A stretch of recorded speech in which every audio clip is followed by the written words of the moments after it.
All right. So here's another review. I just finished Ultimate Spider-Man number 156 by Brian Michael Bendis and Mark Bagley. Yes. So very glad to have him back on the book. Hasn't been on for 50 issues or so, probably a little less than 50. He wrote or drew the original 110 or so, somewhere around there, and drew Amazing Spider-Man for a long time before that, among various other things. The reason I like him back on this book is when it first came out back in 2001, about number 6 or so, was where I got the inspiration for one of my tattoos. If you look in issue number 6, you'll see this pose of Spider-Man, Ultimate Spider-Man jumping forward, which is very similar to the pose on here.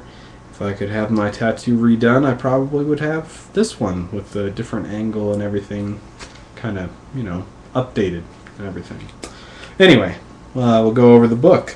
In this book, Norman Osborn is surprisingly undead and breaks out of the Triskelon, which is not so surprising, along with, yet again, the Ultimate Six, or whatever those six, Sinister Six, them again, in the Ultimate Universe again.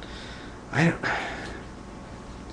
time, I guess, the first time I heard of the Sinister Six concept, I thought it was an okay idea. I didn't really think of it as as big of a thing as it turns out to be for the Marvel Universe, because almost like in all these different realities, somehow these same 6 Spider-Man villains, or roughly the same 6, tend to team up and go after Spider-Man again.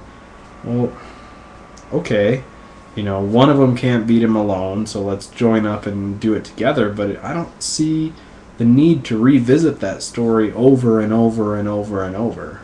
And especially like in situations like the Ultimate Universe, where they already did this once, and they're getting back together and doing it almost the exact same way again. Maybe Norman Osborn's power is a little bit bigger now, and he's a bigger goblin or whatever, and his goblin form is pretty cool.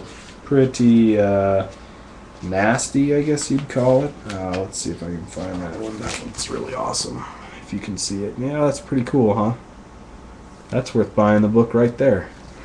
Because I really like that version of the Goblin. Very much more demonic or whatever than 616's version. One of the original reasons why I like the whole series, but anyway, so the whole thing's pretty good. Spider-Man gets more of his after-school training this time from Captain America. Last time it was from Tony Stark. I've heard some of my friends complaining about not having enough of that, or not understanding where that went for the past couple issues. But it's good. It's still there. They mention it almost every issue if it doesn't happen every issue. So I like the way that it's turning out. And I guess this is also showing the events of Ultimate Avengers, or Avengers versus Ultimates, or Ultimate Avengers versus Ultimate Ultimates, whatever. The other book that's happening, because there's a big war happening on the bridge between those two teams, and it integrates Captain America into that and everything.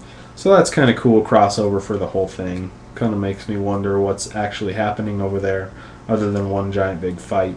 I knew that Nick Fury's secret Black Ops team in the Ultimate Universe wasn't operating on the same frequencies or levels as the Captain America Avengers team or whatever, but I didn't really realize that they were going to fight at some point. I guess it's kind of inevitable at some point. It's almost like having the Mighty Avengers fight the New Avengers in the main series. Although they don't really call themselves the Mighty Avengers or the New Avengers, they're all just kind of Avengers. Kind of weird.